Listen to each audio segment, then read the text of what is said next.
영국인 여성을 향해 한국의 경제 성장은 다 거품이고 우리 중국이 마음만 먹으면 언제든 무너뜨릴 수 있다며 쏘아붙이는 중국인 학생이 있습니다. 그는 중국이 한국 수출을 막기만 해도 한국 경제는 삽시간에 무너질 거라고 말하고 있는데 과연 무슨 일이 벌어지고 있던 걸까요? 안녕하세요. 저는 하버드 대학교 경제학과에 재학 중인 영국 국적의 엠마 윈터스라고 합니다. 제가 이렇게 한국으로 사연을 보내게 될 줄은 꿈에도 몰랐네요. 이 인연의 시작이 된 건 작년 하버드에서 있었던 일이었습니다. 저는 아버지가 일 때문에 중국으로 파견을 가셨을 때 딸아가 13살부터 19살까지 중국 베이징에서 살았어요. 인생에서 가장 중요하다는 청소년기를 중국에서 보낸 거죠. 중국에서의 생활은 제 인생의 큰 전환점이었습니다. 영국과는 전혀 다른 중국의 문화를 깊이 접하기도 했고 중국어도 자연스럽게 익힐 수 있었죠. 특히 중국의 급속한 발전을 목격하면서 중국의 성장 잠재력에 깊은 인상을 받기도 했습니다. 영국은 오래된 건물들을 그대로 유지하는 편인데 중국은 새로운 건물들이 우후죽순 늘어났고 영국에 비해 훨씬 높은 고층 건물들도 하루가 다르게 생겨났으니까요. 국제학교이기는 했지만 대부분이 중국 선생님들이고 중국의 교육과정을 따라야 했기 때문에 선생님들로부터 중국이 얼마나 위대한 나라인지 귀에 딱지가 않도록 들었고 저는 자연스럽게 중국이 21세기 경제 강국이라고 믿게 되었습니다. 특히 안면인식 기술이 처음 도입됐을 때는 감탄을 금치 못했어요. 그런데 이걸 바라보는 아버지와 제 시각은 달랐습니다. 아빠, 중국의 안면인식 기술만 있으면 오랫동안 잡지 못했던 범죄자도 금방 잡을 수 있대요. 정말 대단하지 않나요? 사람들의 안전도 책임지고 영국도 얼른 이 기술을 도입해야 한다고 생각해요. 아버지는 이런 제 말을 들으시고는 한숨을 푹 내쉬었습니다. 엠마, 지금 네가 말한 그 기술이 얼마나 위험한 건지 아니? 그 기술로 중국에 있는 모든 사람들은 철저하게 감시될 거란다. 당시에 저는 그게 뭐 어때서? 라는 생각을 했습니다. 좀 감시당해도 범죄를 예방할 수 있으면 되는 거 아니냐는 거였죠. 하지만 아버지는 전혀 다른 생각이었어요. 모든 사람의 개인정보를 수집하고 감시하지 않아도 범죄를 예방하고 범인을 잡을 수 있어. 당장 옆 나라 한국만 봐도 엄청난 과학기술로 범인들을 잡고 있지. 사람들을 사찰하고 감시하는 기술을 발전시키는 것보다 훨씬 어려운 일이야. 그때는 한국? 왜 갑자기 한국 이야기를 하는 건가 싶었어요. 저는 중국에 있으면서 한국에 대해 좋은 이야기를 들어본 적이 없었거든요. 그래서 아버지에게 대드는 듯한 말을 했습니다. 범죄자를 잡는 데 쓰는 과학기술보다 중국의 안면인식 기술이 더 뛰어난 거 아니에요? 그리고 중국이랑 한국의 과학수사 기법을 비교하면 당연히 중국이 뛰어날 거예요. 기술 발전은 그 나라의 경제력과 비등하다고 하잖아요. 중국의 경제 수준이 한국보다 훨씬 높은데 기술력도 훨씬 높은 게 당연해요. 저는 아버지처럼 훌륭하고 똑똑한 분이라면 당연히 제 말을 이해하고 제 편을 들어주실 거라고 생각했습니다. 그런데 아버지는 제 예상과 전혀 다른 반응을 보이셨어요. 너를 여기에 데려오는 게 아니었는데 여기서 잘못되고 편파적인 것들만 배워가는구나. 한국에 가는 게 맞았어. 이 말을 듣는데 기분이 확 나빠지더라고요. 이건 한국이 중국보다 낫다는 말이나 다름없잖아요. 저는 영국으로 돌아가자는 아버지의 말에 강하게 반항하면서 영국에 가지 않겠다고 했습니다. 청소년기를 여기에서 보냈으니 친구들도 다 여기 있고 영국보다 중국이 더 익숙한 게 당연하잖아요. 하지만 어쩔 수 없이 영국으로 향하게 되었고 영국에서도 제 마음속 고향인 중국을 늘 그리워하면서 중국 친구들과 가까운 관계를 유지하며 지냈습니다. 이건 영국에서의 학교 생활에도 영향을 끼쳤고 저는 옥스퍼드 대학의 학부로 있을 때 중국 경제를 주제로 논문을 썼습니다. 중국의 경제 성장 모델과 글로벌 영향력이라는 제목이었는데 이걸 졸업 논문으로 제출할 정도로 중국은 제게 특별한 의미를 가졌어요. 그렇게 하버드 대학으로 넘어왔고 저는 이곳에서도 중국 경제를 전공하려고 했습니다. 저는 다시 중국으로 돌아가겠다는 꿈을 가지고 있었거든요. 첫 학기 오리엔테이션 날, 저는 제 꿈에 한 발자국 가까이 다가갈 수 있도록 도와줄 한 은인 같은 인물을 만나게 되었습니다. 바로 베이징에서 온 장웨이라는 학생이었죠. 장웨이는 정말 특별한 남자였습니다. 베이징 대학의 수석 졸업생이라는 화려한 이력이 무색할 만큼 겸손했고 다른 중국 학생들을 이끌어주려 노력하는 정말 좋은 학생이었어요. 특히 집안도 잘 사는지 걸치고 있는 옷들이 전부 명품이더라고요. 좀 부끄럽지만 그때까지만 해도 저는 외적인 부분을 굉장히 중요하게 생각했습니다. 중국에서 청소년기를 보냈다 보니 명품을 걸치는 게 제 가치를 높이는 거라고 생각했거든요. 제 부모님이 소비를 제한하지만 않으셨더라도 저도 중국인 친구들처럼 온갖 명품들로 저를 휘감았을지도 모릅니다. 이런 가치관을 가지고 있었다 보니 돈도 많아 보이고 다른 사람들에게도 젠틀하게 행동하는 장웨이가 멋있어 보이는 건 당연한 일이었어요. 게다가 장웨이는 중국에 대해 관심도 많고 중국을 좋아하는 저를 굉장히 특별하게 여겼기에 저희는 아주 빠르게 가까워졌습니다. 엠마, 너처럼 중국을 잘 이해하는 외국인은 없을 거야. 게다가 너는 영국인이잖아. 서양 사람이 중국을 이해하는 게 얼마나 어려운지 알기 때문에 너한테 더더욱 고마워. 저는 장웨이의 응원 속에서 1학기를 보냈고 2학기에는 가장 기대하던 수업인 글로벌 경제 구조의 변화와 혁신이라는 강의를 듣게 되었습니다. 마이클 브라운이라는 하버드에서 손꼽히는 대단한 분의 수업이었죠. 특히 아시아 경제에 대한 전문적인 이해도는 전 세계 그 누구보다 뛰어나다 말해도 과언이 아닙니다. 교수님은 강의가 시작된 동시에 이번 학기 핵심 과제를 발표하셨습니다. 이번 학기에는 각자 동아시아의 서로 다른 국가를 선택해 심층 연구를 진행하게 될 겁니다. 단순한 경제 지표 분석이 아닌 그 나라만의 독특한 혁신 모델과 성장 동력을 찾아내야 한다는 점에서 지금까지 여러분이 알고 있던 지식이 무의미하다는 걸 알게 될 겁니다. 교수님의 과제는 분명 흥미로웠지만 제가 알고 있던 지식이 무의미해질 거라는 데는 동의할 수 없었습니다. 저는 당연히 중국의 경제에 대해서 과제를 할 텐데 중국의 경제에 대한 제 지식이 무의미할 리가 없잖아요. 동아시아는 세계에서 가장 역동적인 경제 블록이기에 학생들 모두가 흥미롭게 과제에 대해 질문했고 장웨이는 제 손을 꼭 잡으며 속삭였습니다. 엠마, 우리 같이 중국을 연구하자. 네가 중국을 가장 잘 이해하잖아. 장웨이가 제게 속삭이는 탓에 얼굴이 새빨개지고 가슴이 떨렸지만 애써 티내지 않고 고개를 끄덕였습니다. 그런데 그때였어요. 교수님께서 덧붙이신 말씀이 저를 깜짝 놀라게 했습니다. 한 가지 조건이 있습니다. 자국에 대한 연구는 금지입니다. 우리는 보다 객관적인 시각이 필요하니까요. 장웨이의 표정이 순간 굳어졌어요. 저는 그의 실망한 표정을 보며 제가 장웨이 대신 중국에 대해 연구를 해보겠다 생각하고 있었습니다. 그때 교수님께서 흥미로운 말씀을 하셨어요. 특별히 추천하고 싶은 연구 대상이 있습니다. 바로 한국입니다. 유엔이 개발도상국에서 선진국으로 지위 변경을 승인한 첫 사례이자 최단 기간에 놀라운 경제 성장을 이룬 나라죠. 저는 한국에 대해 깊이 생각해 본 적이 없었습니다. 솔직히 말하면 안 좋은 감정을 가지고 있죠. 중국에서 6년 동안 살면서 중국이 얼마나 좋은 나라인지 알게 된 만큼 한국이 얼마나 치사하고 부족한 나라인지를 알게 되었거든요. 교수님은 한국이 최단 기간에 놀라운 경제 성장을 이뤘다며 칭찬을 하셨지만 가까이에 있는 중국은 한국의 진짜 모습을 알고 있었습니다. 한국이 양적 성장은 이뤘지만 질적으로는 떨어지는 성장을 했다는 것을 말이죠. 저는 그제야 교수님이 한국의 열렬한 팬이라는 사실을 기억해냈습니다. 그래서 교수님이 개인적인 감정으로 한국의 경제 성장마저 소위 말해 올려치기 하고 있다는 생각을 지울 수가 없었죠.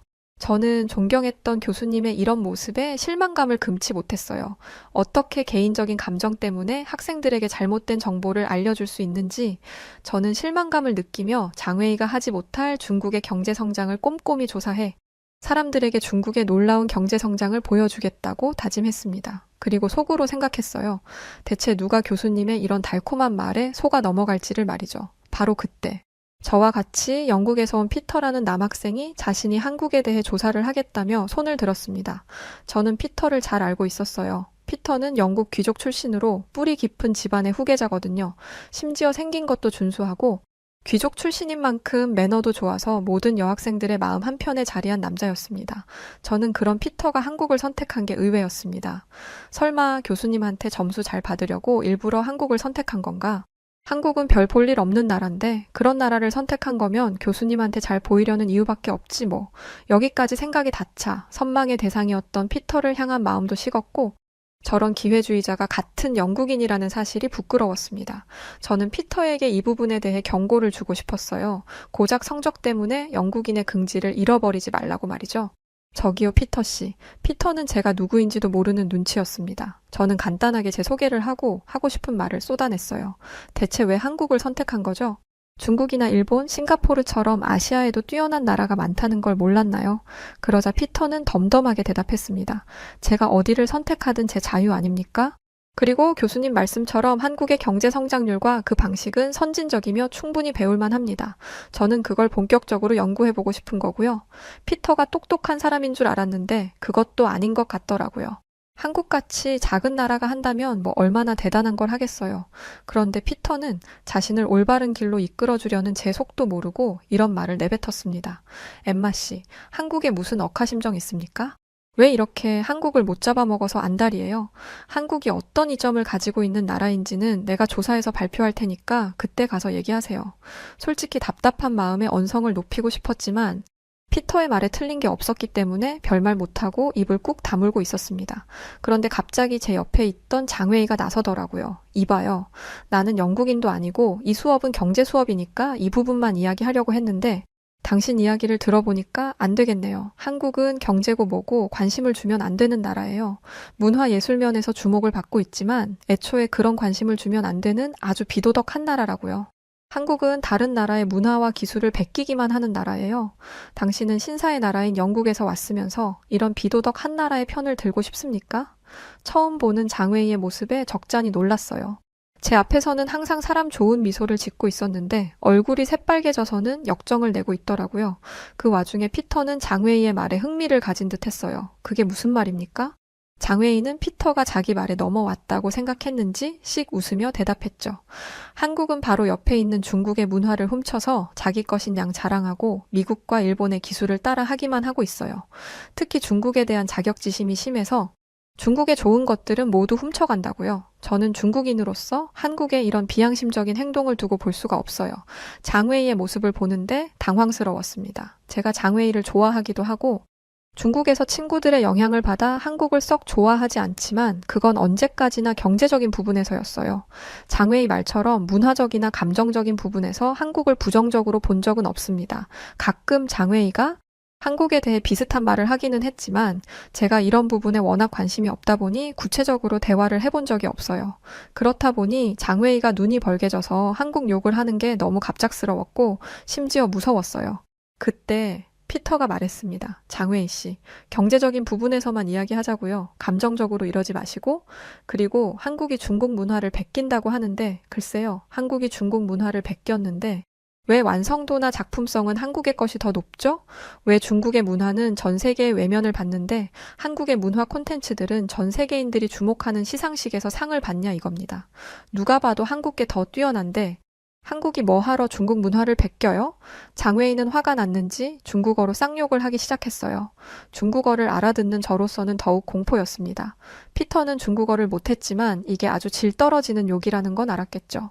피터는 상종조차 하기 싫다는 듯이 진절머리가 난다는 표정을 짓고 떠났고 장웨이는 그 뒤에다 대고 계속 욕했습니다. 저는 그 모습을 보며 공포심을 느꼈고요. 장웨이는 속이 시원해질 때까지 욕을 퍼붓고 나서야 저를 기억해낸 듯 했습니다. 그런데 정말 소름 돋게도 언제 그런 일이 있었냐는 듯이 얼굴을 싹 바꾸고 이전의 그 다정한 모습으로 돌아오더라고요. 그 모습조차 무서워서 저는 도망치듯 자리를 떠났습니다. 기숙사에 돌아와서 곰곰이 생각을 해보니 장웨이의 행동에 석연치 않은 부분들이 꽤 있었어요. 같은 아시아권 학생들은 함부로 대하면서 아메리카, 유럽 대륙 학생들에겐 잘해주지 못해 안달이었죠. 매번 저에게 네가 금발이라서 좋아, 피부가 하얀 백인이라서 좋아 라고 말했던 것도 장웨이가 친절해서가 아닌 제가 백인이기 때문이었어요. 장웨이에게 속았다는 기분이 들었습니다. 아까 피터에게 한 행동이 장웨이의 진짜 모습이라고 생각하니 더 이상 그의 얼굴을 보지 못하겠더라고요. 충격에서 벗어나기 위해 제가 선택한 건 한국에 대해 알아보는 것이었습니다. 다른 나라 이야기에는 아무 반응 없는데 왜 유독 한국 얘기에만 발작을 하는지 알겠더라고요. 저는 인터넷에 한국의 경제 성장을 검색하자마자 충격을 받기 시작했습니다. 1960년대까지만 해도 한국은 아프리카 최빈국들과 비슷한 수준이었어요. 그런데 불과 60년 만에 세계 10위권의 경제 대국이 되었죠. 강의실에서 교수님이 했던 말이 과장이 아닌 사실이었고 저 빼고 모든 사람들이 이 사실을 알고 있었습니다. 제가 청소년기에 중국에서 배웠던 것들과 성인이 되고 나서도 중국 친구들과 대화를 하면서 한국에 대한 사실들을 모두 차단당하고 있었던 거였죠. 한국에 대해 조사를 하면 할수록 놀라운 것 투성이었습니다. 저는 장웨이에게 한국은 자원이 전혀 나지 않는 나라라서 경제 성장을 하려야 할 수가 없는 나라라고 들었습니다. 조사 결과 그것도 실제더라고요. 그래서 한국이 경제 성장을 하기는 했지만 분명한 한계를 겪었으리라 직감했습니다. 그런데 한국은 자원이 부족하다는 리스크까지 이겨낸 나라였어요. 반도체, 조선, 자동차 등 주요 산업에서 세계적인 경쟁력을 갖추게 되었고, 요즘에는 IT마저 한국이 치고 올라와 원조 IT 강국인 미국도 한국을 견제하고 있다더라고요. 중국은 계속해서 한국이 땅이 작아서 할 수 있는 게 없다고 했었습니다. 실제로 한국의 영토는 중국, 일본, 미국에 비하면 터무니없이 작지만 그 안에 대체 어떤 사람들이 몰려 있는 건지 그 사람들이 전 세계의 경제를 좌지우지하고 있었어요. 미국에서 자주 들은 말 중에 미국은 상위 1%가 멱살 잡고 끌고 가는 나라다가 있습니다. 솔직히 이건 영국도 마찬가지예요. 상위 몇 퍼센트만 뛰어나고 나머지는 다 바보 같죠. 그런데 한국인들의 평균 IQ는 전 세계에서 손꼽히는 수준이었고 그 덕에 대부분의 사람들이 각자의 역할을 충실히 하고 있는 것 같았습니다. 심지어 교육열도 높아서 한국인들의 대학 진학률은 세계 1위 수준이고 지식의 폭이 넓기 때문에 지식 산업에서도 세계적인 우위를 차지할 수 있었죠. 저는 충격에 더 이상 아무것도 조사할 수 없었습니다. 제가 얼마나 편향된 정보를 가지고 살아왔는지 깨닫는 순간이었거든요. 저는 그때가 되어서야 중국에서 영국으로 돌아올 때 아버지가 제게 했던 말이 떠올랐죠. 너를 여기에 데려오는 게 아니었는데 여기서 잘못되고 편파적인 것들만 배워가는구나. 바로 아버지에게 전화해서 이 사실을 알렸어요. 그러자 아버지는 제가 이제라도 사실을 깨달아서 정말 다행이라고 말씀하셨습니다. 중국의 세뇌 교육이 엄청나다는 건 알고 있었지만 국제학교를 다니는 내 딸에게까지 그 교육이 영향을 끼칠 거라고는 생각 못 했었단다. 그런데 내가 바쁘다는 이유로 너에게 신경을 못 쓰는 동안 너는 이미 중국인과 다름없는 사상을 가지고 있었어. 분명 옆나라 한국이 훨씬 뛰어나다는 걸 알고 증거까지 눈앞에 들이밀었는데 그것도 외면하고 인정하지 못했으니까 너의 그 모습을 보고 안 되겠다 싶어서 영국으로 넘어온 거란다. 이게 모두 세뇌와 사상교육의 영향이었다니 엄연히 영국 국적이고 집안 대대로 영국인인 제가 중국인과 다름없는 생각을 하고 살았다는 게 충격이었습니다. 저는 더 이상 중국에 관심을 갖지 않기로 다짐했습니다. 대신 한국에 관해서 더 자세히 알아보기로 했죠. 장웨이를 피해 다니며 공부를 하던 그때 도서관에서 장웨이를 만났습니다. 장웨이는 제가 관심 있어 할 만한 자료를 가지고 왔다며 다가왔는데 여전히 친절한 미소를 띠고 있었지만 그의 눈빛은 어딘가 달랐습니다. 너 한국의 경제에 대해 조사하고 있다며? 저를 배신자처럼 바라보는 눈빛을 보니 두려운 마음이 들더라고요. 장외인은 제 마음을 아는 듯 했지만 아무렇지 않은 척 자신이 가져온 자료를 내밀었습니다. 중국의 GDP가 한국의 10배가 넘는다는 걸 알고 있어? 이건 우리가 한국에 수출하는 무역 통계야. 보면 알겠지만 한국 경제는 사실상 중국에 의존하고 있다고 봐도 과언이 아니야. 장외인은 마치 승리자처럼 의기양양한 표정을 지었습니다. 그런데 그의 말에는 분명한 오류가 있었어요. 장외인, GDP 규모가 다가 아니잖아. 1인당 GDP나 산업 구조의 질적인 면도 봐야 한다고 생각. 장외인은 제 말이 채 끝나기도 전에 말을 잘랐습니다. 엠마, 말도 안 되는 소리 하지 마. 너 왜 이래? 너도 중국에서 살았으니까 알잖아. 중국이 얼마나 좋은 나라인지, 얼마나 경제적으로 성장한 나라인지, 내가 증거를 들이밀었는데도 한국이 중국보다 대단하다고 말할 거야? 너는 중국을 깊게 이해해주는 백인이잖아. 설마 날 배신하려는 거야? 집착하는 듯한 말투에 눈에는 광기까지 서려 있었습니다. 게다가 여전히 제가 백인이라서 좋아한다는 구역질 나는 생각을 가지고 있더라고요. 장웨이, 진정 좀 해. 2023년 기준으로 한국의 1인당 GDP는 3만 5천 달러를 넘어섰어. 그에 반해 중국은 아직 1만 2천 달러 수준이지. 이걸 단순히 숫자의 차이라고 볼 수 있어? 이건 산업 구조의 질적 차이를 보여주는 거야. 장웨이가 반박하려 했지만 장웨이의 낯선 모습에 무서워하는 것도 마지막이라 생각하며 틈도 주지 않고 말을 계속 이어갔습니다. 이거 봐. 유엔 산업발전기구 산업경쟁력 지수를 보면 한국은 세계 3위야. 제조업 부가가치 창출 능력이나 기술 집약 면에서 봤을 때 중국은 한국을 따라가지도 못하지. 그리고 자꾸 한국이 중국 기술력을 못 따라간다고 하는데 한국의 첨단 기술 제조업 비중은 전체 제조업의 21.6%고 중국은 14.5%야. 한국은 첨단 기술 강국이라고. 한국의 이 기술을 배우지 못해 안달인 나라가 얼마나 많은데 대체 왜 너 같은 중국인들은 한국을 깎아내리는데 혈안이 되어 있는 거야? 제발 근거 없이 한국을 깎아내리고 비난하는 것 좀 그만해. 너랑 중국 때문에 바보처럼 산 세월이 아까우니까. 장웨이도 지지 않고 제 말에 반박했습니다. 제발 엠마, 대체 왜 이러는 거야? 너는 중국인이나 다름없었잖아. 너 같은 키도 크고 예쁜 백인이 중국인과 다름없이 행동해서 내가 얼마나 자랑스러웠는데 한국의 경제 성장은 다 거품이야. 중국이 원하면 언제든 무너뜨릴 수 있는 그런 거품. 우리가 수출을 막기만 해도 한국 경제는 끝날걸? 저는 말도 안 되는 궤변을 더 이상 들어줄 필요도 없다고 생각했습니다. 그리고 씩씩거리는 장외일을 두고 도서관을 나와버렸어요.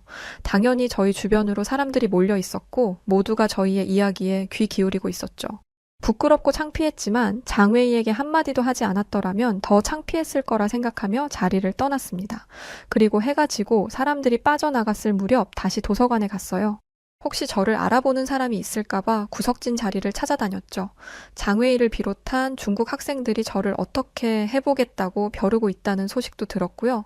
저는 몰래 한국의 반도체 산업에 관한 자료를 찾고 있었는데 누군가 제 어깨를 툭 건드렸습니다. 깜짝 놀라서 뒤를 돌아보니 한 작은 체구의 동양인 여성이 있었어요.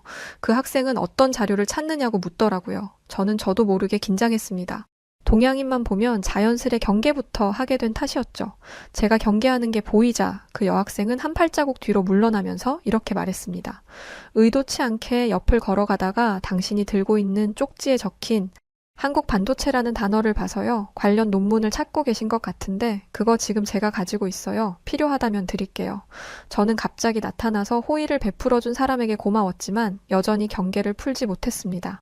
그러자 그녀는 자신의 이름을 알려주었어요. 저는 최민서라고 해요. 한국에서 왔죠. 아, 한국인이었구나. 더 긴장이 됐습니다. 한국의 경제에 대해 조사를 하고는 있지만 한국인을 만난 건 처음이었거든요. 한국인에 대한 정보는 장웨이에게 들은 게 다였으니까요.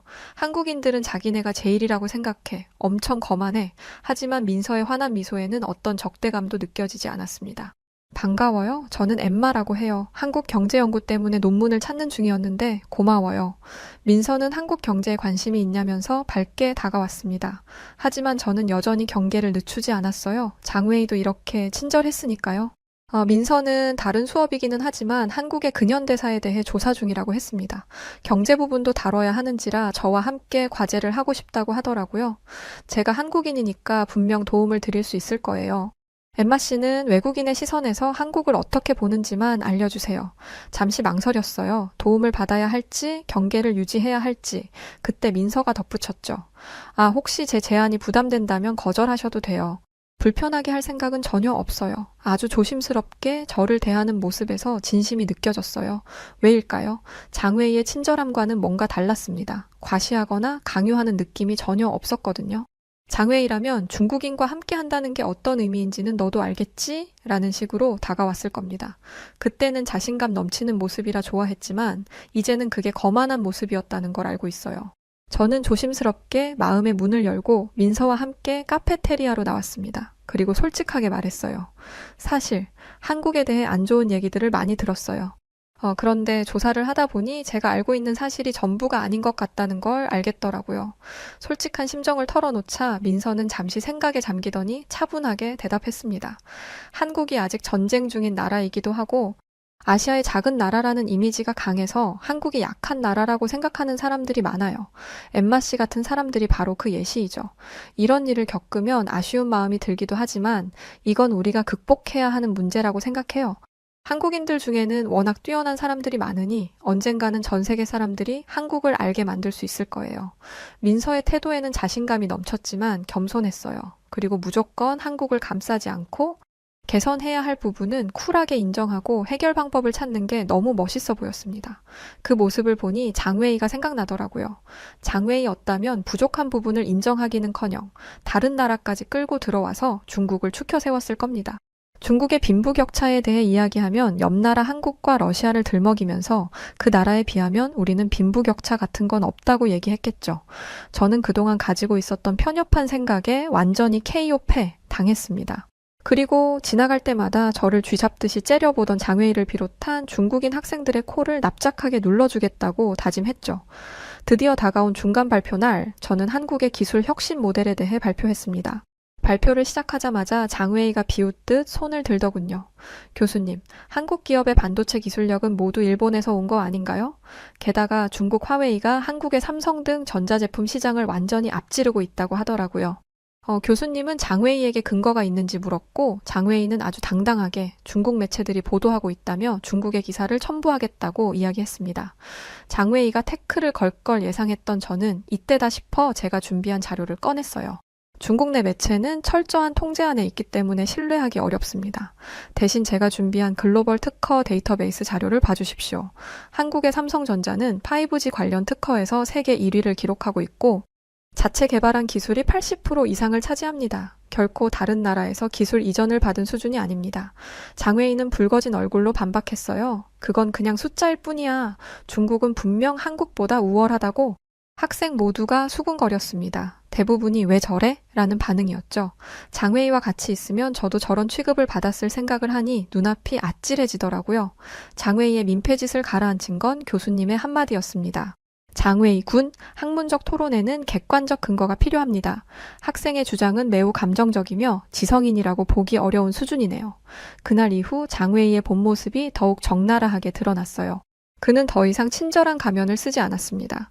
도서관에서 마주칠 때마다 그는 노골적으로 적대감을 드러냈고 수업 시간에는 제 발표만 나오면 비아냥거렸어요. 심지어 다른 중국 학생들에게 저를 따돌리라고 종용하는 것도 들었죠. 엠마는 배신자야. 중국에서 살았으면서 이제는 한국을 옹호하다니. 하지만 이런 그의 행동은 오히려 제게 더 큰 깨달음을 주었어요. 이제야 알겠더군요. 왜 그가 그토록 한국을 폄하하려 했는지를. 그것은 순수한 자부심이 아닌 불안감에서 비롯된 것이었어요. 다른 문화와 성과를 인정하는 순간 자신의 우월감이 무너질까봐 두려워하는 마음. 그래서 더욱 공격적이고 배타적으로 변해갔던 거죠. 저는 장웨이의 모습을 보면서 한 가지 큰 가치를 깨달았습니다. 진정한 강함이란 남을 깎아내리는 것이 아닌 상대의 가치를 인정하고 함께 성장하는 데 있다는 것을 말이죠. 제가 대학을 졸업한다면 이 가치를 기반으로 한국과 좋은 관계를 유지하려고 합니다. 객관적으로 봤을 때 한국의 경제 발전 가능성이 굉장히 뛰어나거든요. 한국인들은 이 사실을 잘 모르는 듯해 아쉬울 따름입니다. 그에 반해 중국은 계속 이런 태도를 취하다간 세계 시장에서 외면당하고 경제가 점점 붕괴될 것입니다. 수출이 막히면 내수 시장을 활성화해야 하는데 인구가 많아서 어느 정도는 버틸 수 있겠지만 그게 뭐 얼마나 가겠어요. 지금까지 한국을 오해한 것에 대해 정말 미안한 마음을 가지고 있습니다. 하지만 민서와 가까워지면서 이제 한국을 사랑하는 영국인이 되었죠.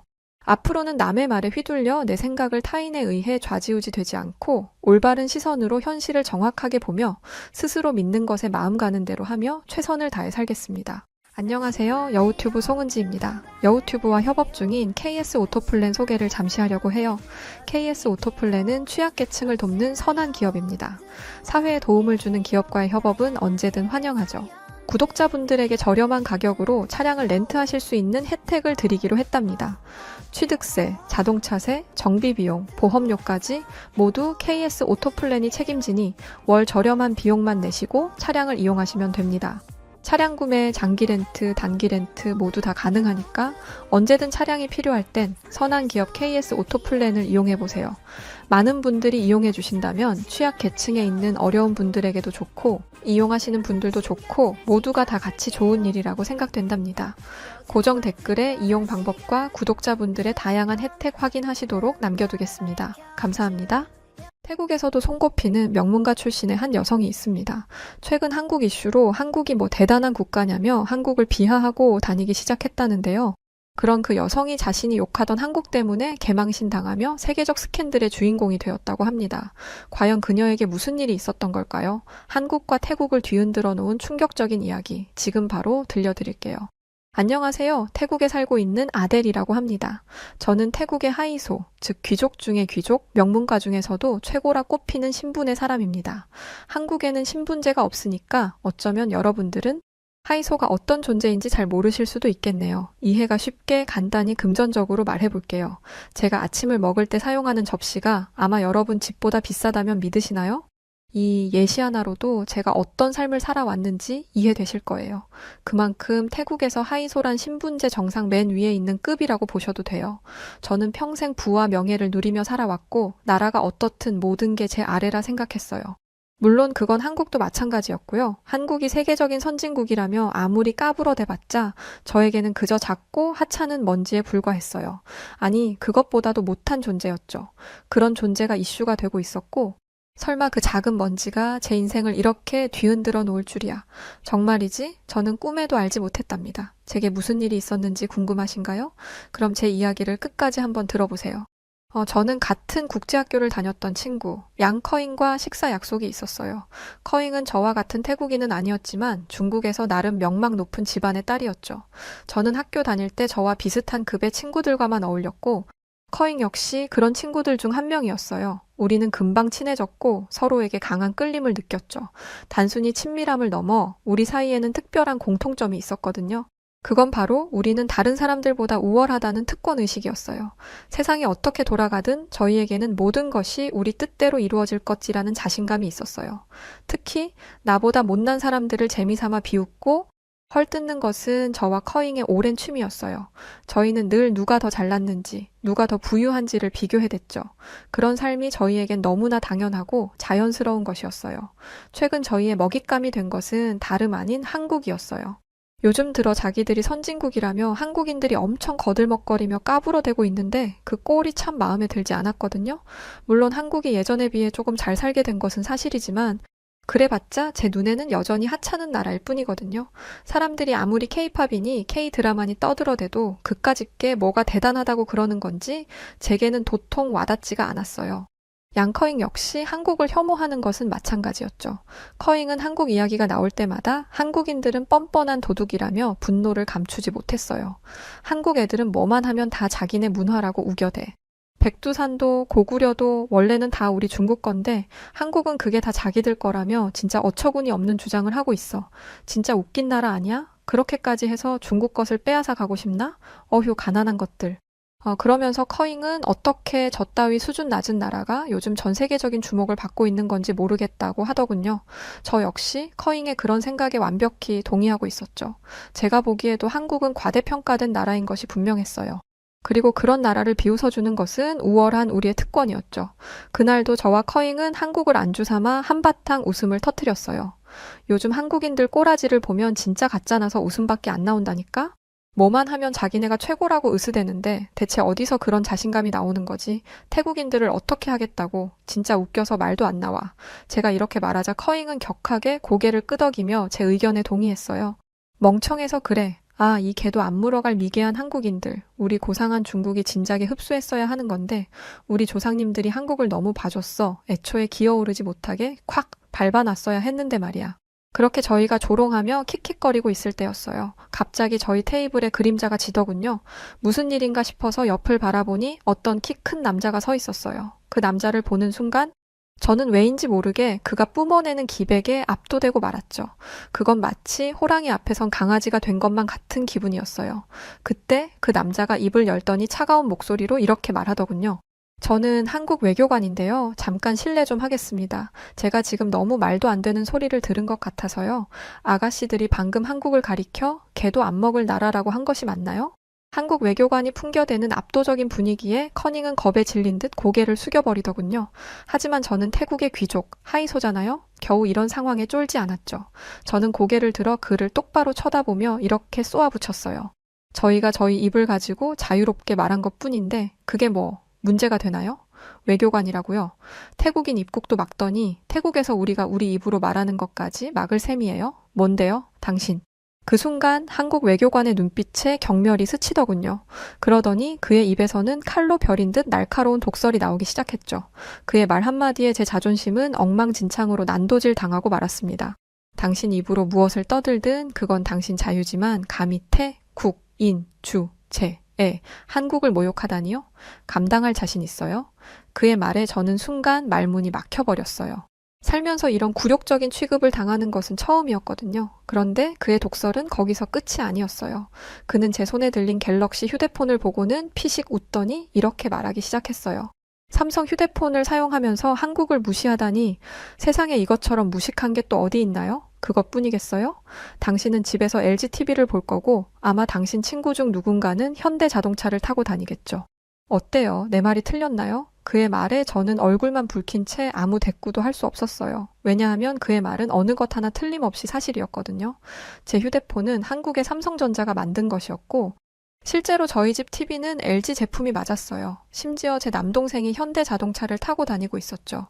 너무 자존심 상하지만 그의 말 한마디 한마디가 진실이라는 것을 부정할 수는 없었어요. 하지만 저는 이 무례한 남자에게 졌다는 것을 인정하고 싶지 않았어요. 결국 저는 제게 남은 자존심을 모조리 끌어모아서 이렇게 받아쳤습니다. 그래서 뭐 어쩌라고요? 그래봤자 한국은 우리 집 화장실보다 수준 떨어지는 나라인데, 그러자 이 한국 외교관은 제가 이렇게 나올 것을 예상했다는 듯 아주 여유로운 태도로 이렇게 말하더군요. 당신이 지금 누리고 있는 그 호화로운 생활, 사실 그게 다 한국인 관광객의 주머니에서 나왔다는 건 알고 떠드는 건가요?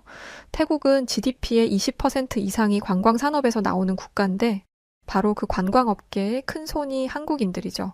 한국은 한 해에 200만 명 가까이 태국을 방문하고 무려 30억 달러에 가까운 돈을 태국에서 쓰고 가니까요. 근데 보세요. 태국인들 하는 짓들을 말이에요. 불법 체류자들을 단속하기 위해 강화를 했더니 뭐라고요? 벤코리아? 그리고 당신들을 보니 안 봐도 태국의 앞날이 훤하네요. 한국이 태국의 경제를 먹여 살리고 있는 걸 아예 모르는군요. 그 순간 저는 참을 수 없는 모욕감을 느꼈고 그에게 말도 안 되는 거짓말하지 말라고 소리쳤어요. 그러자 그는 자기는 절대 거짓말을 하고 있는 게 아니라며 증거를 대겠다고 하더군요. 방콕의 최고급 백화점과 리조트에서 한국어 안내 방송이 나오는 이유가 뭐겠어요? 그만큼 한국인 관광객들이 돈을 많이 쓰는 중요한 손님이기 때문이죠. 한국이 없으면 태국 경제는 당장 무너지고 말 거라고요. 그의 일격에 제 자존심은 완전히 산산조각 나서 형체도 없이 사라지고 말았어요.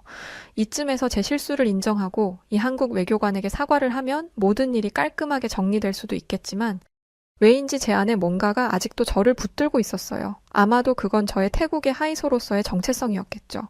저는 애써 태어난 척을 하며 마지막 힘을 모아 그를 노려봤어요. 그렇게 잘난 척 해봤자 소용없어요. 한국이 뭐가 그리 대단하다고요? 역사를 보세요. 한국은 중국과 일본에 여러 번 짓밟힌 약소국 아닌가요? 반면 우리 태국을 보세요. 우리는 한 번도 다른 나라에 완전히 정복당한 적이 없어요. 우리는 항상 우리의 자주권을 지켜왔다고요. 당신들이 아무리 지금 잘 나가는 척 해봤자 역사적으로 보면 우리가 더 위대해요. 알겠어요? 이것은 저의 회심의 일격이었어요.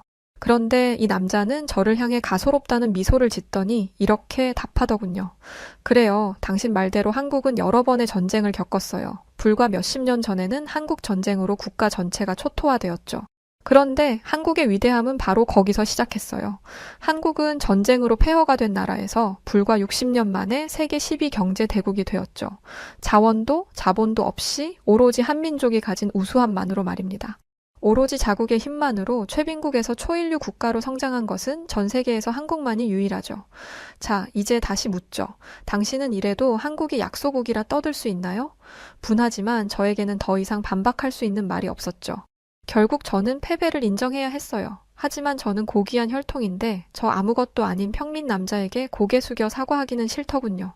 그래서 저는 이렇게 말했죠. 저랑 제 친구는 그냥 가볍게 농담을 한 것뿐이에요. 뭘 그렇게 정색을 하고 심각하게 받아들이세요? 웃겨 정말. 그러자 이 한국 외교관은 더 이상 저와 말조차 섞기 싫다는 듯 고개를 절레절레 저으며 떠나가더군요. 그의 뒷모습을 보며 저는 이상한 감정에 휩싸였어요. 분명 불쾌한데 그 아래에는 뭔가 다른 감정이 꿈틀거리고 있었죠. 입에서는 쓴맛이 났고 가슴 한구석은 돌덩이로 누르는 듯한 답답한 기분이 들었어요. 그날 밤 저는 오랜만에 잠을 이루지 못했답니다. 제 머릿속에서는 계속해서 그 외교관이 했던 말들이 메아리치고 있었어요. 그리고 태어나서 처음으로 제 모국인 태국에 어떤 의구심이 들기 시작했죠. 그때는 몰랐어요. 그게 바로 제 인생이 변화하기 시작한 순간이라는 것을 말이죠. 그렇게 뭐라 설명하기 어려운 찝찝함 속에서 또 다른 사건이 터졌답니다. 그날도 저는 한국 외교관의 말을 끊임없이 되새기고 있었어요. 마치 제 머릿속에 그의 목소리가 반복 재생되고 있는 것만 같았죠. 그때 갑자기 울리는 휴대폰 벨소리에 저는 흠칫 놀랐어요. 화면을 확인하자 커잉의 이름이 떠 있었죠. 그 이름을 확인하는 순간 저는 한숨을 푹 내쉬었답니다. 사실 그 한국 외교관을 만난 후로 저는 중국인 양커잉을 의도적으로 피하고 있었거든요. 왜 그랬냐고요? 글쎄요. 저도 정확히 설명하기는 어려워요. 그저 커잉을 보면 그날의 기억이 떠오르고 제 안에 뭔가가 불편하게 꿈틀거리는 것 같았거든요. 하지만 커잉을 계속해서 피할 수는 없는 노릇이었고 결국 저는 커잉의 전화를 받아보기로 했어요. 사실 저는 전화를 받으면 커잉이 요즘 왜 이렇게 연락이 잘 안 되냐며 저한테 서운함을 표현할 줄 알았거든요. 그런데 커잉의 입에서 나오는 말들은 제 예상과 전혀 다른 것이었답니다. 커잉은 잔뜩 흥분한 목소리로 이렇게 말하더군요. 아델, 큰일 났어. 며칠 전에 내 친구 링링이 한국에 다녀왔거든? 걔는 우리랑 다르게 완전 한국 덕후인데 글쎄 걔한테 무슨 일이 있었는지 알아? 인천공항 출입국 심사대에서 무려 3시간도 넘게 신문을 받았대. 그래놓고 한국은 링링을 입국조차 시켜주지 않았고 진짜 한국 미친 것 아니야? 링링이 무슨 테러리스트도 아니고 어떻게 그럴 수가 있지? 그 말을 들은 저는 깜짝 놀라서 그게 정말이냐고 되물었어요. 아무리 요즘 한국과 중국 사이가 좋지 않다고 한들 한국이 아무 이유도 없이 중국인들 범죄자 취급했을 것 같지는 않았거든요. 태국도 모자라 중국까지? 납득되지 않았죠. 또 한국 외교관을 만난 이후로 아무 근거도 없이 무지성으로 한국을 욕하는 것에 불편한 감정이 들었어요. 그래서 저는 혹시 한국과 링링 사이에 뭔가 오해가 있었던 것은 아닌지 조심스럽게 물어봤죠. 링링이 공항에서 뭔가 실수를 한 거는 없대? 뭐 그런 거 있잖아. 한국에 반입 금지인 물건을 가지고 있었거나 아니면 입국 서류에 문제가 있었던 거라든지 그런 거 없었대? 제가 그렇게 말하자 양커잉은 서운해하며 이렇게 말했어요. 아델, 너 지금 내 앞에서 한국 편을 드는 거야. 정말 너무하네. 내 친구가 얼마나 착하고 똑똑한 애인데 입국 심사장에서 실수를 했을 리가 없잖아. 내 친구는 아무 잘못도 없이 괴롭힘을 당했을 뿐이라고. 저는 속으로 한숨을 쉬었어요. 어떻게 해야 할지 정말 난감했거든요. 사실 예전에 저였다면 망설임 없이 커잉의 말에 동조했을 거예요. 한국 진짜 못 쓰겠네. 라고 말하면서 말이죠. 하지만 그 한국 외교관과의 만남 이후로 제 머릿속에서 뭔가가 바뀌기 시작했고 커잉의 말을 곧이곧대로 믿을 수 없게 되었죠. 솔직히 말해 요즘 전 세계에서 한국이 엄청난 사랑을 받고 있는 것은 부정할 수 없는 사실이잖아요. 최근 태국에서도 한국 관련한 이슈 때문에 총리를 탄핵해야 하니 많이 하는 말들이 쏟아져 나오고 벤 코리아 떠들던 식당들도 모두 간판 내리고 한국한테 사과하는 추세였거든요. 물론 저야 하층민과는 달라서 여파가 없긴 했지만요. 커잉이 이야기한 링링이라는 친구가 한국 공항에서 붙잡혔다면 이유가 있을 거라고 생각이 들었어요. 한국이 굳이 중국을 질투할 이유도 없는 거고 이미 전 세계가 한국을 칭송하다시피 하는데 나쁜 인식을 일부러 심진 않을 것 같았거든요. 이런 생각들이 떠오르기 시작하니 저는 예전처럼 한국 욕하기에 동참할 수 없었어요. 하지만 그렇다고 제 변화된 생각들을 커잉에게 말할 수도 없었죠. 저는 커잉이 얼마나 한국을 혐오하는지 잘 알고 있었고 그걸 굳이 건드리고 싶지 않았거든요. 그래서 저는 그냥 대충 커잉의 말에 맞장 붙여주는 척만 하기로 했어요. 그렇구나. 어휴, 한국 놈들 진짜 나빴네. 어떻게 착하고 순진한 중국인한테 그런 짓을 할 수 있지? 저는 나름대로 혼신의 연기를 펼쳤고 이 정도면 커잉도 대충 속아 넘어갔을 거라고 생각했어요. 하지만 커잉은 전화기 너머에서 묘한 침묵을 유지하고 있었습니다. 그러더니 서늘한 목소리로 이렇게 말하더군요. 아들, 너 왜 거짓말을 해? 네가 나랑 얼마나 오래 친구로 지냈는데 내가 너 거짓말하는 것도 알아차리지 못할 것 같아? 그냥 솔직하게 말해줘. 너 설마 한국을 좋아하게 되기라도 한 거야? 커잉은 제 마음을 완벽하게 꿰뚫어 보고 있었고 결국 저는 커잉에게 제 마음을 솔직하게 털어놓기로 했죠. 사실은 그 한국 외교관과 대화를 나눈 뒤로 이래저래 복잡한 생각이 들었어. 커잉은 실망과 짜증이 가득 담긴 말투로 저를 탓하기 시작했죠. 아델, 넌 그 한국인한테 완전히 속은 거야. 아무리 세상 물정 모르는 귀족 아가씨라도 그렇지? 한국인의 거짓말에 넘어가면 어떻게 해? 네가 그러고도 태국의 귀족 하이소라고 할 수 있어? 커잉의 목소리에서는 실망감이 물씬 풍겼어요. 아마 한국을 좋게 보기 시작한 제가 배신자처럼 보였기 때문이겠죠. 저와 커잉은 항상 같은 편이었는데 갑자기 달라진 제가 원망스럽기도 했을 거예요. 하지만 커잉의 이런 반응에도 불구하고 한국에 대한 제 마음은 달라지지 않았어요. 그런 제 마음을 눈치챈 것인지 커잉은 입을 다물어 버렸고 그렇게 한동안 어색한 침묵이 이어졌죠. 그렇게 얼마쯤 지났을까? 커잉이 다시 입을 열었는데 그 입에서는 충격적인 사실들이 쏟아져 나오기 시작했죠. 아델, 네가 너무 충격받을까봐 이런 말까지는 안 하려고 했는데 사실 링링만 한국에서 끔찍한 일을 당한 게 아니야. 그날 링링과 똑같은 일을 당한 태국인들이 수두룩하대. 한국이 정당한 이유도 없이 태국인들의 입국을 거부하고 굴욕을 준 거라고. 커닝은 그렇게 말하면서 상황이 이 지경인데도 넌 속도 없이 한국을 좋아하고 있냐고 소리를 치더군요. 그러면서 저더러 조국인 태국과 비열한 한국 사이에서 하나만 선택하라고 했죠. 머리가 새하얘지는 것 같았어요. 사실 실제로 우리 태국인들이 한국에서 고통받고 있는데 단지 내 마음이 흔들렸다고 이렇게 한국 편을 드는 게 맞나? 갑자기 꼭 제가 민족의 배신자라도 된 듯한 기분이 들었어요. 태국을 대표하는 하이소로서 갑자기 다시 예전에 제 모습이 튀어오르더군요. 한국은 어떻게 그런 못된 짓을 저지를 수 있는 거지? 요즘 조금 잘 나간다고 유세라도 부리는 거야? 감히 우리 태국을 무시하다니 이건 정말 있을 수 없는 일이야. 저는 분노에 치를 떨며 말했어요. 그때 양커잉이 흥미로운 제안을 해오더군요. 태국의 자부심을 지키기 위해서라도 한국에게 제대로 본때를 보여줘야 하지 않겠어? 이대로 당하고만 있을 수는 없잖아. 그 말을 듣자 제 가슴 속에서는 복수의 불길이 점점 더 타올랐어요. 태국의 자부심을 지키고 우리 국민들을 대신해 한국의 본때를 보여줘야 한다는 생각이 들었죠. 감히 한국이 주제도 모르고 우리 태국인들을 멸시하고 하찮게 취급하면 우리도 똑같이 갚아줘야지. 그렇게 제가 복수심을 불태우자 커닝은 잘 생각했다며 앞으로 같이 한국을 혼내주자고 하더군요. 그렇게 저희는 한국과 벌일 정의로운 전쟁을 위해 치밀한 계획을 세우기 시작했어요. 저희의 계획은 인천공항에 가서 한국인들을 참교육시키는 것이었어요. 한국인들은 소심하니까 우리가 눈을 부릅뜨고 큰 소리를 질러대면 기가 죽을 거야. 가서 어떻게든 꼬투리를 잡아서 한국인들 콧대를 납작하게 눌러버리자. 커인과 저는 얼마 뒤에 만나 다시 한번 의기를 투합했죠. 그때 저는 정말 이게 태국을 위한 일이고 우리의 명예를 지키기 위한 정의로운 싸움이라고 굳게 믿었거든요. 한국이 우리에게 먼저 잘못을 했으니 우리의 복수는 정당방위라는 생각도 들었죠. 지금 생각하면 철없는 짓이었지만요. 그렇게 저희는 한국을 짓밟아주겠다고 잔뜩 벼른 상태로 한국행 비행기에 올랐답니다. 얼마 후 비행기가 인천공항에 착륙했고 저희는 떨리는 마음으로 공항 터미널에 들어섰어요. 그런데 그곳에 들어서자마자 저는 뭔가 이상하다는 느낌을 받기 시작했어요. 우선 인천공항에는 무례한 직원이 하나도 없더군요. 그들은 전부 환한 미소를 지으며 친절하게 저희를 대해주었어요. 저는 제 예상과 너무 다른 인천공항의 분위기에 이게 대체 어떻게 된 일인가 싶어 당황하게 되었죠. 게다가 주변을 둘러보니 여기에는 세계 각지에서 온 외국인들도 굉장히 많았고 지나다니는 한국인들은 하나같이 고상하고 세련돼 보였어요. 우리 태국은 거리부터 공항까지 벤코리아 어쩌고 하며 난리법석인데 한국은 잔잔하게 흐르는 거대한 호수처럼 평온해 보였죠. 이런 품격 있는 공간에서 난리를 치면 오히려 저와 커닝만 망신을 당하게 될 것 같다는 생각이 들었습니다. 분명 태국의 미디어나 정치인들 모두 한국은 태국에게 크게 당하게 될 거고 한국도 이런 점을 의식해 국민들이 난리라던데 한국은 태국을 신경도 쓰지 않는 분위기였거든요. 너희들은 떠들어라. 우리는 너희들 관심 없다. 그러거니 말거니 알아서들 하거라 하는 그런 느낌이요. 솔직히 바보된 기분이었습니다. 하지만 커닝은 물러설 기미가 없었어요. 커닝은 벌써 입국 심사줄에서 난동을 피울 준비를 마친 상태였죠. 잠시 후 커닝이 입국 심사를 받을 차례가 되었고 심사대에 서 있던 공항 직원은 커닝의 여권을 살피더니 조심스럽게 말했어요. 손님, 여권 사진과 현재 모습이 조금 달라서 그런데 잠시 안경을 벗어주실 수 있을까요?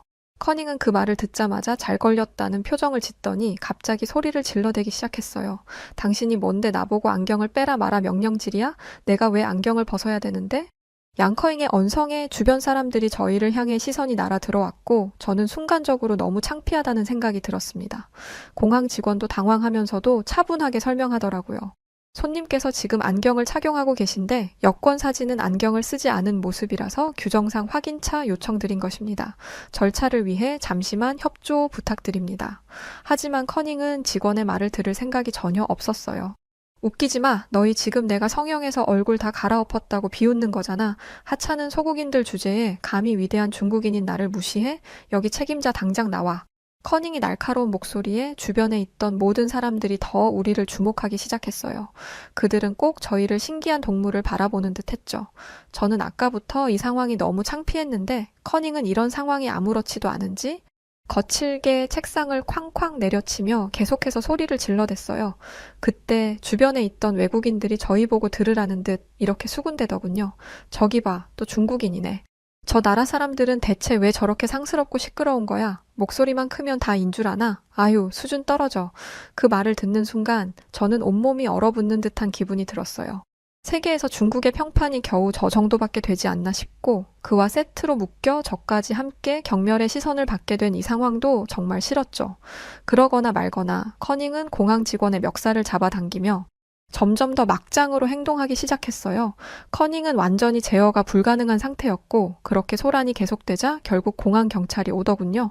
그들은 커닝과 저를 조용히 체포해서 공항 내 경찰서로 데려갔죠. 경찰관들이 어이없다는 표정으로 저희를 바라보며 대체 왜 그런 소란을 피웠는지 물어보았어요. 그러자 커닝은 당당하게 턱을 치켜들며 이렇게 답했죠. 우리는 한국이 중국인과 태국인들을 차별하고 부당하게 대우했기 때문에 그걸 혼내주려 한 것뿐이에요. 한국 주제에 나 같은 훌륭한 중국인한테 참교육 받은 걸 영광으로 알아요. 그렇게 말하며 커닝은 저에게도 한마디 하라는 듯 팔꿈치로 저를 툭 쳤어요. 저는 내키지는 않았지만 마지못해서 이렇게 말했죠. 최근에 한국이 아무 잘못도 없는 태국인들의 입국을 거부했잖아요. 나는 귀족으로서 태국인을 대표해 한국인들한테 정당한 복수를 한 것뿐이에요. 제 말을 들은 경찰관은 한숨을 쉬며 고개를 저었어요. 아이고, 이 무식한 아가씨들을 어떻게 하면 좋나. 이봐요. 한국이 아무 죄도 없는 태국인과 중국인의 입국을 금지하며 괴롭힐 만큼 그렇게 한가한 국가인 줄 알아요? 다 그럴 만한 이유가 있으니까 입국을 금지시킨 거죠. 당신들 지금 한국의 태국과 중국 출신 불법 체류자들이 얼마나 많은 줄은 알아요. 그 불법 체류자들 때문에 한국의 폭력 사건과 절도 범죄가 얼마나 많아졌는데요. 한국은 중국인과 태국인이 저지르는 각종 불법 행위를 막기 위해 어쩔 수 없이 출입국 심사를 강화한 거예요. 단순히 차별이나 부당한 대우를 하는 게 아니라고요. 아가씨들 아셨어요? 그 말을 듣자 저는 완전히 혼란에 빠지고 말았어요. 나는 대체 여기서 뭘 하고 있는 거지? 난 이 모든 게 부당한 피해를 입은 태국인을 위한 일이라고 믿었는데 태국이 아니라 한국이 피해자였던 거라고? 머릿속이 뒤죽박죽이 되어 혼란에서 헤어나오지 못하고 있는 저와 달리 커닝은 여전히 소리를 지르며 난리를 쳤어요. 듣지 마, 아델. 저 한국 경찰들이 또 거짓말을 하고 있는 거라고? 저놈들이 너를 속이려는 거야. 우리가 진실을 알고 있으니 저렇게 발악을 하는 거지. 그러자 한국 경찰은 커닝을 매섭게 쏘아보더니 저를 향해 이렇게 말했습니다. 이봐요, 태국 아가씨. 만약 당신이 태국의 진짜 현실을 알고 싶다면 지금부터 내가 하는 말을 잘 들어요. 요즘 중국 조폭들은 사지가 훼손된 중국 거지들을 태국으로 밀입국시키고 있어요. 그들은 태국에서 앵벌이를 한 뒤 그 돈을 고스란히 중국에 가져다 바치죠. 상황이 이런데도 당신은 중국인과 친구랍시고 정의로운 척 한국에 와서 이 소란을 떤 거고요. 부끄럽지도 않습니까? 저는 그 말을 듣고 엄청난 충격에 말문이 막혀버렸어요.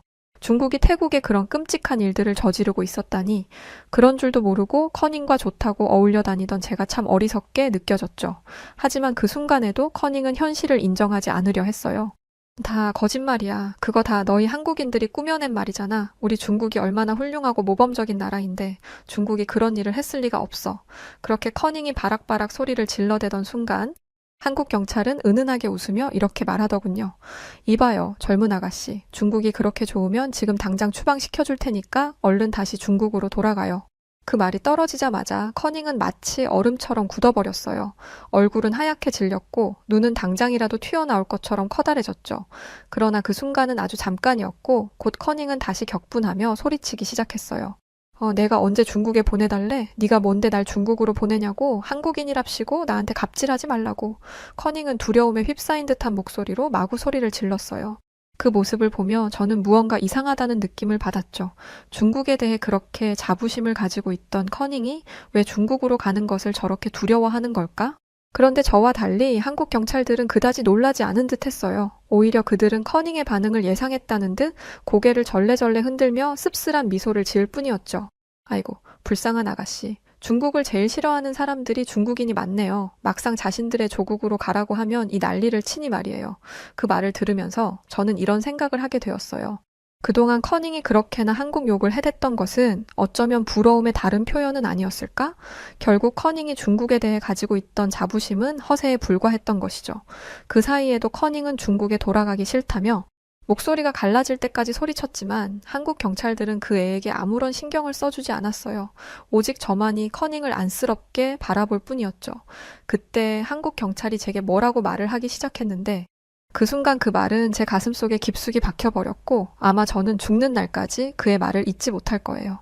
이봐요, 태국 아가씨. 아까 귀족이라고 했죠? 만약 그게 진짜라면 앞으로는 오늘 같은 행동은 절대 하지 마세요. 당신은 남의 말만 믿고 함부로 한국인이 나쁘다고 생각한 뒤 지금 이 난리를 벌인 건데 이게 과연 태국 귀족다운 행동인가요? 부끄러운 행동이에요. 그의 말에 저는 아무 대꾸도 하지 못했어요. 그 한국 경찰분께서 한 말에는 하나도 틀린 것이 없었으니까요.